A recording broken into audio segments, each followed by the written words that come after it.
Fellow Ghanaians, good evening. 9 days ago, I came to your homes and requested you to make great sacrifices to save lives and to protect our motherland. I announced the imposition of strict restrictions to movement and asked the residents of the Greater Accra metropolitan area and Kasoa and the Greater Kumasi metropolitan area and its contiguous districts to stay at home for 2 weeks in order to give us the opportunity to stave off this pandemic. As a result, residents of these two areas had to make significant adjustments to our way of life, with the ultimate goal being to protect permanently our continued existence on this land. They heeded the call, and they have proven so far to each other and indeed to the entire world that being a Ghanaian means we look out for each other. Yes, there are a few who continue to find ways to be recalcitrant, but the greater majority have complied and have done so with calm and dignity. Tonight, I say thank you to each and every one of you, law-abiding citizens. Let me thank in particular all our frontline actors who continue to put their lives on the line to help ensure that we defeat the virus. To our health workers, I say a big aiko for the continued sacrifices you are making in caring for those infected with the virus and in caring for the sick in general. You are the heroes and heroines of our generation, and government will do all in its power to provide you with the relevant tools to do your work effectively. To the men and women of our security services who have been enforcing the directives by patrolling our streets day and night, conducting surveillance, snap checks, and mounting roadblocks, we're deeply in your debt.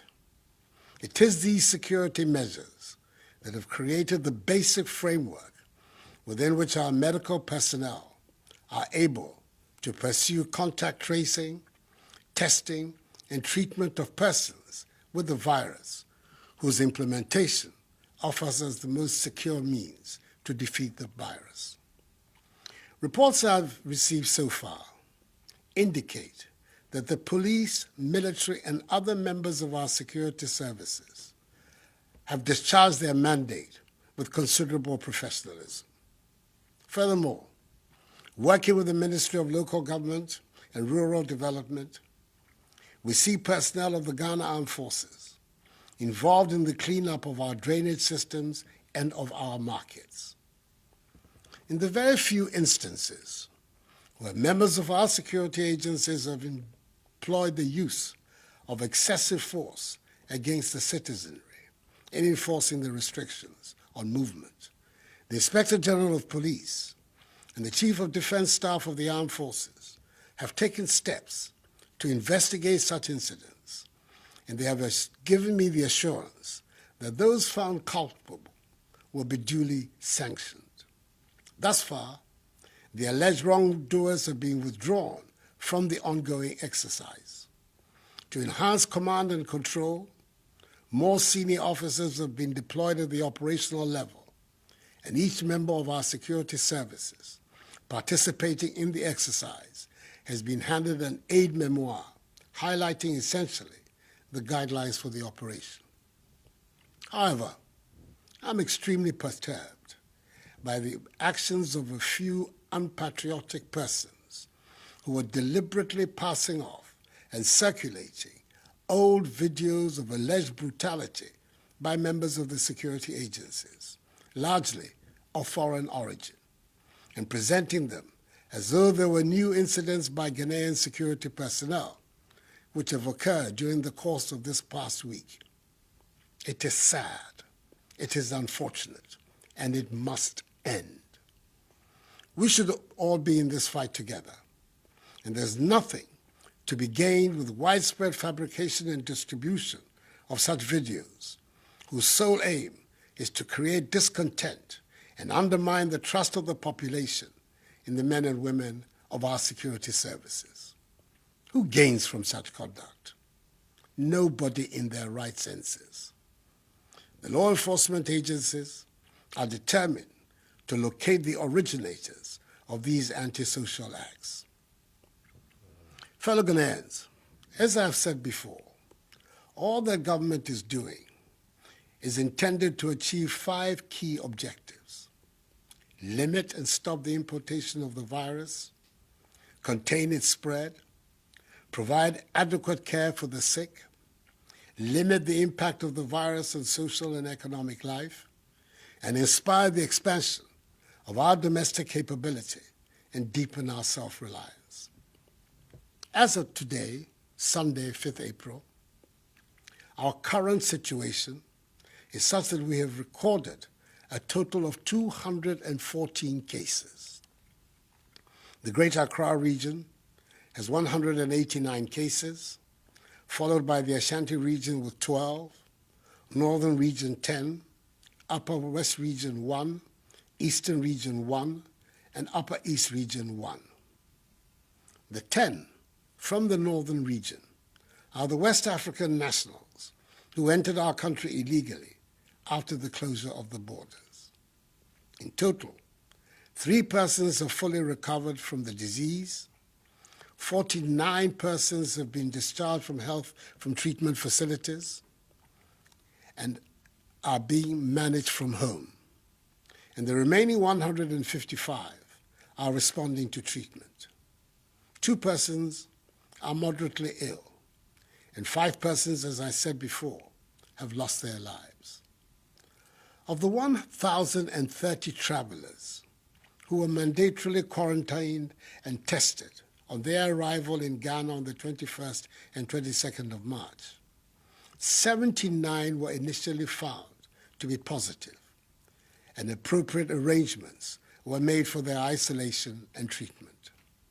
Subsequently, after 12 further days of quarantine, 26 other persons were found to be positive as a result of their second test, bringing the total number of those found to be positive to 105, all of whom have been isolated for treatment.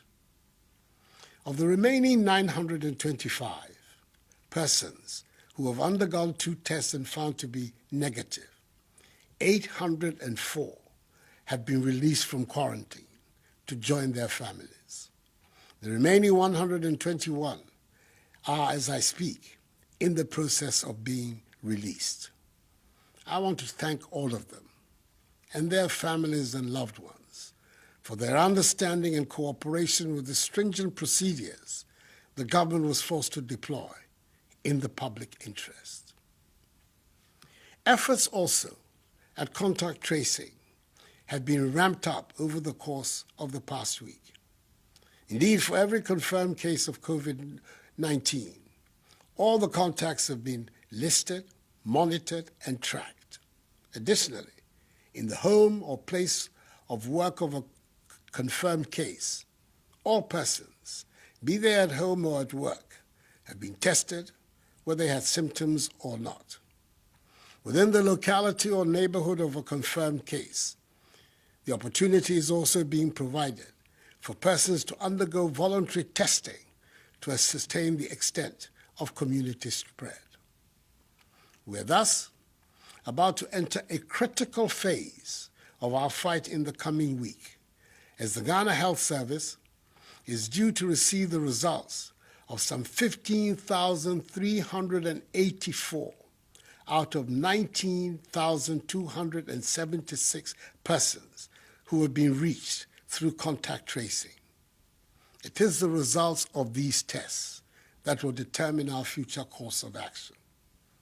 Government's policy and measures will continue to be driven by the science in this matter. The Ghana Academy of Arts and Sciences and the Center for Scientific and Industrial Research, CSIR, are now partnering government in the struggle. I met with their representatives on Friday and arrange with them a mechanism for the realization of this partnership. The nation and I appreciate their involvement. So in the course of the coming week, a determination will be made as to whether or not to extend the duration of the 2-week restriction on movement and the implementation or otherwise of any more enhanced measures to deal with the virus. I have, however, by executive instrument, extended the closure of our borders for 2 more weeks until further notice. The data tells us that the overwhelming majority of confirmed cases came from travelers or from people who have come into contact with travelers. Fellow Ghanaians, tonight I stand before you to ask for your continued patience, support, vigilance, and adherence to the measures. Let each one of us play his or her part to enhance our collective efforts at containing the spread of the virus, which will enable us to hasten the lifting of these restrictions and returning the nation to normalcy. I was encouraged by the appreciation of government's handling of the pandemic and the offer of support by the leadership of the major political parties in the country when I met with them on Friday. I applaud Parliament's decision to call off its planned recess and be on standby to aid in the fight against the virus.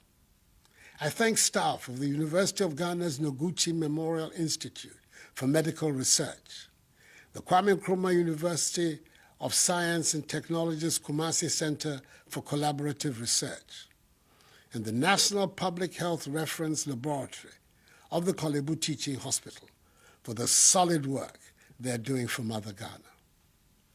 I'm very grateful to the individuals and institutions who have responded to my appeal for donations to be made into the COVID-19 National Trust Fund, which has been established to complement government's fight against the virus and to assist in the welfare of the needy and the vulnerable.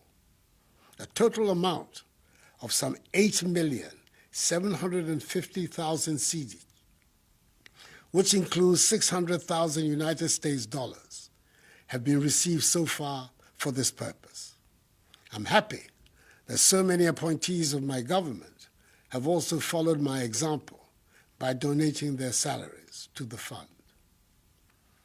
We are in difficult times, and that is why I directed the Minister for Finance to send to Parliament the Coronavirus Alleviation Program, whose objective is to protect households and livelihoods, support micro, small, and medium-sized businesses, minimize job losses, and source additional funding for promotion of industries to shore up and expand industrial output for domestic consumption and exports.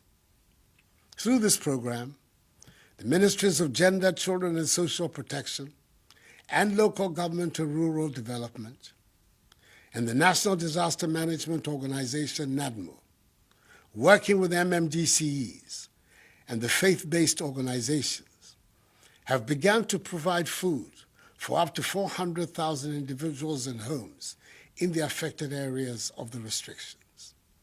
This began in Accra today and will begin in Kumasi tomorrow.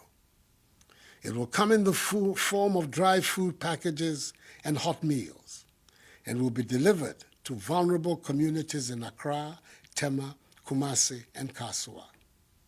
Again, the Ghana Water Company Limited and the Electricity Company of Ghana have been directed to ensure the stable supply of water and electricity during this period. In addition, there will be no disconnection of supply. Furthermore, government will absorb the water bills for all Ghanaians for the next 3 months, i.e. April, May, and June. All water tankers, publicly and privately owned, are also going to be mobilized to ensure the supply of water to all vulnerable communities. Government in collaboration with the National Board for Small-Scale Industries, business and trade associations, and selected commercial and rural banks, will roll out a soft loan scheme up to a total of 600 million cedis, which will have a 1-year moratorium and 2-year repayment period for micro, small, and medium-scale businesses. Fellow Ghanaians, it is vital that we protect the lives of our frontline health workers who are risking their lives every day to battle this virus. That is why government is placing a high priority on the procurement of personal protective equipment for them. Thus far, 350,000 masks, 558,650 examination gloves, 1,000 reusable goggles, 20,000 coveralls, 7,000 N95 respirators, 500 waterproof gumboots, 2,000 reusable face shields, 2,000 gallons of hand sanitizers, 10,100 milliliter pieces of hand sanitizers, and 500 shoe covers have been sent to the regional health directorates for onward distribution to the district health directorates for use by our health workers in all the districts. Then the Minister for Health is ensuring that they reach the health workers. This notwithstanding, government is aware that more needs to be done, especially in the face of the global shortage of PPEs. It is for this reason the government is actively engaged with local manufacturing companies to assist them in the domestic production of PPEs, and I'm encouraged by the response from the Ghanaian private sector. Domestic production of face masks, head covers, surgical scrubs, and gowns will commence from Tuesday. For example, 3,600,000 face masks will be produced domestically with an output of 150,000 per day. I'm equally impressed with the invention of a solar-powered hand-washing sink by Judosai from Kumasi, and the COVID-19 prevention electronic bucket made by Kelvin Owusu Dapa and Richard Boateng, both students of Obuasi Senior High and Technical School. Necessity, indeed, is the mother of invention, as the Ghanaian sense of enterprise and innovation is beginning to be felt. An insurance package with an insurance sum of 350,000 cedis for each health personnel and allied professional at the forefront of the fight has been put in place, with a daily allowance of 150 cedis being paid to contact tracers. Government has also decided that all health workers will not pay taxes on their emoluments for the next 3 months, i.e. April, May, and June. Furthermore, all frontline health workers will receive an additional allowance of 50% of their basic salary per month, i.e. for March, April, May, and June. The March allowance will be paid alongside that of April. The Ministry of Transport is also making available for free Ayalolo buses to convey health workers in Accra, Tema, Kumasi, and Kanswa to and from work along specific routes for the entire duration of the restrictions. I'm happy that operators of public transport, such as trotros and taxis, are largely adhering to the admonition to observe social distancing in their vehicles. Each one of them should do so. Towards ensuring the cleanliness of our country, especially in the Greater Accra and the Greater Kumasi areas, which are currently the subjects of the restrictions, the Ministry of Sanitation and Water Resources, together with some 400 personnel drawn from the police, military, fire service, and prison service, from Friday, 3rd April to today, Sunday, 5th April, have embarked on desilting our gutters, collection and disposal of garbage from homes, public places, markets, and vehicle terminals. We must ensure that the end of this exercise will lead to a new attitude towards cleanliness in our surroundings. That would be a positive legacy from this crisis. MMDAs outside the areas affected by the restrictions have been directed to emulate this cleanup exercise. As of Saturday, 4th April 2020, markets and lorry terminals in 13 regions have been cleaned and sprayed, with the 3 other regions set to follow in the coming few days. We've had to take the extra step of closing a few markets in Accra and Kumasi, where traders and market women had flouted the rules for social distancing.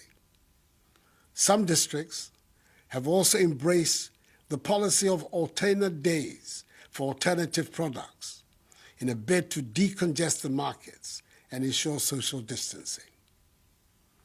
I'm fully aware of the disruptions to your lives occasioned by these measures. Your personal movements, way of life, the education of your children, your livelihoods have all been disturbed by this virus. But believe me, the measures are necessary if we are to free ourselves permanently of this pestilence.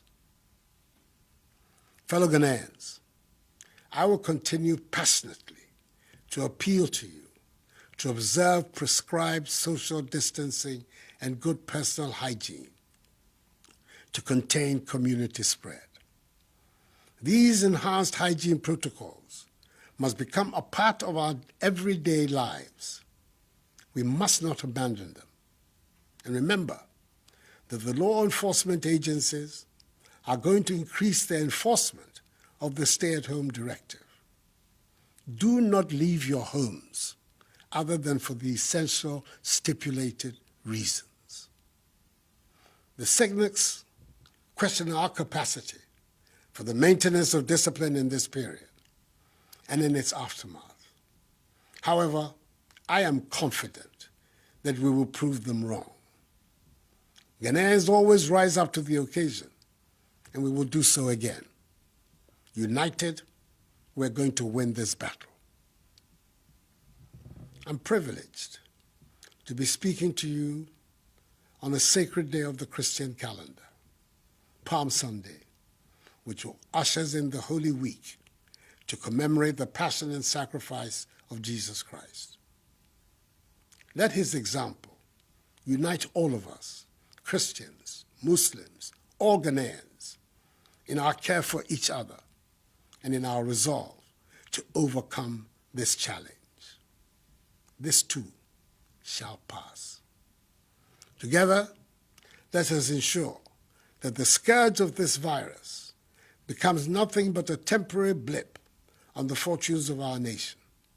And we will go on to realize the vision and aspirations of our forebears who envisioned Ghana to be a free, democratic, prosperous nation, the beacon of freedom and justice, the Black Star of Africa, the harbinger of a new black civilization in which the dignity and prosperity of black people everywhere are assured. May God bless us all and our homeland Ghana and make her great and strong. I thank you.